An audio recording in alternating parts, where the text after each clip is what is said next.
Butch Stern's with me now. And Butch, this is what it's like to root for any other team in the NFL. And Patriots fans aren't used to that. You know, you got a team that's scratching and clawing. You're feeling good as they come back, trying to get to 500. And now you're poking holes again because they're 4-6. Well, you couldn't be more right. I mean, they haven't missed the playoffs in 12 years, Tom, since 2008.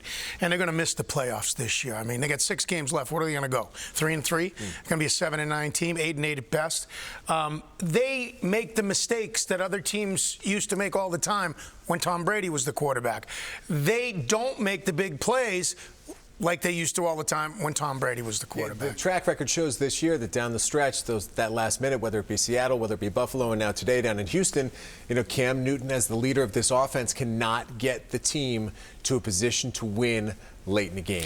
And it's been the difference. You want to know the most deceptive stat today? How many passing yards he had? Yes. It's ridiculous. Cam Newton outthrew Deshaun Watson.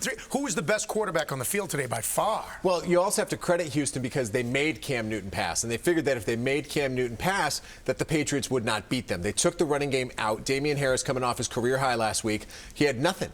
You know, he didn't even get over 50 yards this week. So that's a problem, and the Houston defense deserves credit. Why do you think they stopped running the football? Damian Harris had 25 yards on 5 carries and a 9-yard rushing touchdown on the first drive. He had 18 yards on 6 carries total after that, Tom. Yeah, a lot happened after that first drive, and it went to a theme that I want to touch on that has bothered me throughout this season, and it bothers me with any football team when this happens.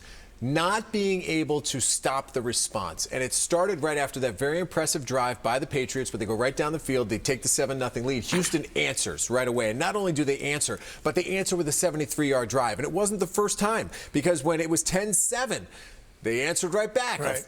75-yard drive to make it 14-10. Patriots draw within 4 at 21-17. 11 plays, 57 yards, and they widen that gap again to 24-17. When your offense makes a play, when your offense gets in the end zone or draws you a bit closer, the defense has to go out there and make a stand. Well, they weren't able to do that. Okay, and so the biggest thing with the defense to me today was no pressure on Deshaun Watson, and it's too easy to say that because what Bill Belichick had as a game plan was pretty much the same thing he did against Patrick Mahomes, which worked great. He said, you're not going to run around on me. You're going to keep you in the pocket, and you're going to have to beat us throwing, and we're going to throw a ton of defensive backs out there. Well, Deshaun Watson did beat them throwing today. He completed 76% or nearly 76% of his passes. Now, you said at the beginning of this segment, they're not going to make the playoffs. And we can accept that as fact right now.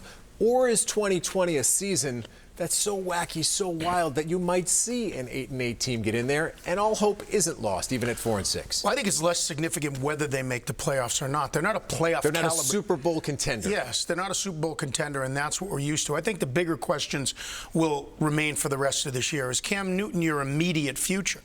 And how long do you play him, right? We talked about that. I still go with Cam because I still think that Cam gives you the best shot. I think when you are eliminated, then that's when you might look to Jarrett Stidham. But at this point, I mean, he just makes a couple more plays in that last drive, gets him to overtime. It's a different story, and it's the same story we've been saying throughout the whole season. Can we give one shout-out to Damiere Byrd? Yeah, good game, good catch in the end zone there. That was a fantastic play for sure. By the way, first touchdown to a receiver for Cam Newton this year. It's really crazy. That? And then people are hopping on N'Keal Harry. You look at the stats, 5 receptions, 41 yards, but basically invisible in some key penalties again. It's been downhill since the Seattle game when he had 8 catches and 12 targets and looked like the guy. Ooh, with Cam Newton, he's going to untap what he's had. Where's he been?